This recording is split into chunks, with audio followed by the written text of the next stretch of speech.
E agora vamos puxar o assunto para fundos imobiliários, porque o mercado de escritórios está cada vez mais efervescente, né? Temos visto essa recuperação desde o ano passado, o Caio veio aqui algumas vezes também, mas parece que o cenário é uma, vamos dizer assim, uma nova fase para o mercado de escritórios, né? Além aí da, vamos dizer, da queda da taxa de vacância, também empreendimentos novos, também vemos aí, também aqui a compra do Itaú, que a gente falou aqui também de mais de 1,5 bilhão de reais num prédio, né?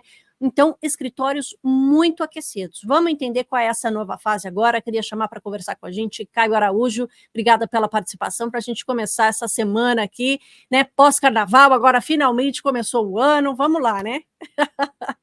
Fala, pessoal, tudo bem? Sempre um prazer aqui participar. Vamos lá. Bora lá então, né? Porque já comentei aqui, né? A taxa de vacância caiu 0,5 ponto percentual no quarto trimestre de 2023. Estamos vendo, né? Temos comentado aqui, né? Bastante sobre esse aquecimento dos escritórios, né? Comentei a venda do prédio lá do Itaú, a gente também acabou comentando, mas não é só São Paulo, né? Que tem tido esse aquecimento. Pelo que eu vi que outras capitais também, Rio de Janeiro, Belo Horizonte, Brasília, Curitiba, também aí tem se movimentado mais nessa questão, nessa área no mercado de escritórios. Conta pra gente, esse mercado realmente está entrando numa nova fase? Como é que essa evolução, vamos dizer assim, nesse aquecimento do setor de escritórios vai contribuir, né, para os fundos imobiliários? Conta um pouquinho mais pra gente. Boa, vamos lá, Paulo. Acho que a gente comenta, quem acompanha o Giro aqui há algum tempo já sabe que a gente tem uma visão favorável para o universo de escritórios, de lajes corporativas, especialmente para os fundos imobiliários, né? Venho comentando sobre essa retomada operacional já há alguns meses, dado que a gente tem visto indicadores favoráveis, tanto de absorção líquida positiva consecutivamente nos últimos trimestres, dinâmicas de preços em algumas regiões de São Paulo, especificamente, bem interessantes para o lado do proprietário, e esse escoamento de demanda de locação, né, de novos inquilinos, para áreas que há 2, 3 anos atrás a gente notava uma escassez de locatários, né, uma escassez de demanda também. Então, esses sinais, né, são efeitos muito interessantes para o mercado de lajes corporativas, que é um mercado que sofreu bastante, né? Não só pela pandemia, que provocou um incremento significativo no método, né, na metodologia de home office, né, famoso, ou híbrido, ou trabalho híbrido que seja, nos últimos anos, mas também pelo incremento de oferta anterior à pandemia, né? A gente teve um incremento de estoque aí grande antes da pandemia e com a chegada do home office, esse estoque ficou um pouco parado. Então, agora, quase aí 4 anos depois do início da pandemia, a gente consegue ver mais claramente uma retomada da utilização dos espaços. Eu acho que nessa questão de outras cidades, outras praças, eu acho que essa questão de fluxo, ela está mais, é uma questão de fluxo, né? Tem melhorado. Agora, em termos de aquecimento de negócios, novas locações, acho que o grosso ainda permanece em São Paulo, nas áreas mais tradicionais. Itaim Bibi, Faria Lima, Vila Olímpia, Paulista. Essas áreas a gente consegue notar não só uma redução de vacância, né? Aqui na região aqui de Itaim Bibi e Faria Lima, a vacância voltou para as mínimas há algum tempo já, com um indicador de vacância de 5% a 7%, se não me engano, que é bem baixo. E então não só essa parte de vacância, mas também a recuperação dos preços. Então notamos aí locações aí aqui em prédios específicos alcançando patamares recordes, acima da inflação do período, quando você corrige, né, dos últimos anos. Isso é bem interessante quando a gente pensa numa perspectiva de proprietário e também de investidor, é claro. Agora, a gente sabe, né, que a queda da taxa de juros acaba, né, a gente vem falando também há bastante tempo aqui sobre essa perspectiva da queda de juros, que ela é muito positiva para os fundos imobiliários, para os ativos de risco como um todo também. Temos também a inflação bastante controlada, né, dentro do teto ali, né, enfim, a inflação está bastante controlada. esse desempenho, né, que a gente tem visto, ele pode melhorar agora para os próximos meses, né, prevendo mais quedas na taxa de juros mesmo, chegando aí a previsão, né, para o final do ano de chegar em 1 dígito, inclusive, a inflação também controlada. Como é que deve ser o desempenho dos fundos imobiliários nesses próximos meses? Porque comentei aqui também no comecinho do programa, o IFIX ele acabou indo na direção contrária, né, do Ibovespa em janeiro, a gente também falou aqui, ficando no positivo, inclusive na sexta-feira bateu mais um recorde também, né, não, você me corrige aqui, mas não sei se foi de fechamento ou intraday mesmo, mas continua sendo muito positivo, né? A gente tem visto os ativos de risco sofrendo um pouco, mas os fundos imobiliários continuam com um desempenho muito bom. Isso continua? Como é que você está enxergando para o restinho de fevereiro, esses próximos meses e até mesmo o ano como um todo? Essa dinâmica, como você bem disse, Paulo, continua bem favorável.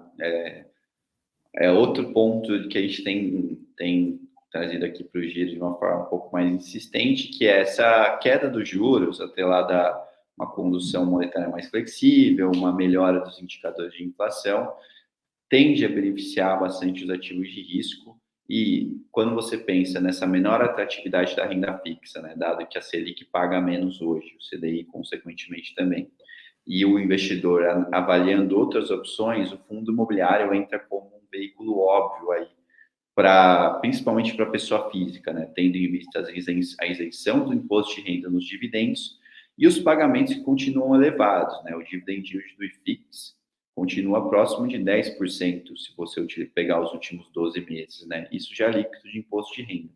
Com pagamentos mensais fica bem interessante. No caso dos escritórios, além de capturar esse vetor, é um setor que é diretamente atrelado à economia do país, né? O PIB, falando especificamente. Então, uma atividade melhor, com juros mais baixos, tende a favorecer as empresas, novas locações, crescimento no quadro de funcionários, e com isso você tem uma demanda maior por espaços. E essa é um pouco da ideia envolvendo a tese de escritórios. É fato que os fundos de escritórios eles não estão com rendimentos tão elevados atualmente. Isso porque a dinâmica de preço, especialmente em São Paulo, que é a maior concentração aí de área, pensando em fundos imobiliários, ainda não é tão favorável para o proprietário. Temos algumas regiões, como a Chucre e Zaidan, mesmo Pinheiros, ali Marginal, que ainda tem uma dinâmica de preço, um aluguel ainda relativamente barato, se você pensar no histórico da região, da cidade. Então, o dividend yield aí dos fundos ainda não está tão elevado, mas a nossa perspectiva de crescimento é interessante e, principalmente, a possibilidade de ganho de capital, né? É a sexta mais descontada entre os segmentos mais tradicionais do mercado imobiliário. Então, provavelmente, tem um maior potencial ali para capturar valor nos fundos de escritórios, se bem selecionados. Muito bem apontado, né, se bem selecionado. A gente não pode selecionar um investidor aí, por isso que é importante estar sempre atento aqui e ouvir as suas recomendações. E já falando de recomendações, quero saber aí de você, Caio, a gente está falando aqui do setor de escritórios, o que você recomendaria? Chegou também pergunta do Hernandes aqui, perguntando sobre suas melhores indicações aí para, de repente, capturar valor nesse segmento. Boa, vamos lá. É um ponto importante essa parte da seleção dos fundos de escritórios, porque a gente tem aqui um tom otimista para o setor, mas nem todas as regiões apresentam bons indicadores. Nós temos aí praças que continuam estressadas, tem uma dinâmica de preço que ainda não são convidativas, e com isso a gente procura se afastar. Acho que está muito bom, o investimento hoje é bom tanto para quem está em praças premium, Itaim, Vila Olímpia, Faria Lima, etc., bem como outras mais tradicionais, que podem capturar esse escoamento de demanda que eu citei. Então, Paulista, região da Berrini, talvez um pouco de Chucre e Zaidan, mas ainda com um contexto de recuperação um pouco mais distante. Então, ficar em praças tradicionais é muito interessante. E um fundo que a gente recomendou recentemente aqui no Palavra do Estrategista, que eu acho que pode capturar bem esse vetor que eu citei, é o Rio Bravo Renda Corporativa, RCRB11.